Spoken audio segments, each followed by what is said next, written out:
ким би я зустрічалась, якби була собакою? Джек Рассел. Маленький, спритний, гіперактивний 24/7. Бери, йди на рейви.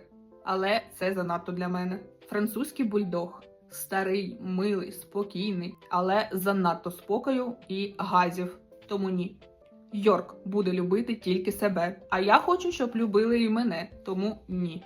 Такса. Довгий, стрункий, наче модель. Але дуже впертий і з агресією. Хоче керувати всім на світі. Тому ні.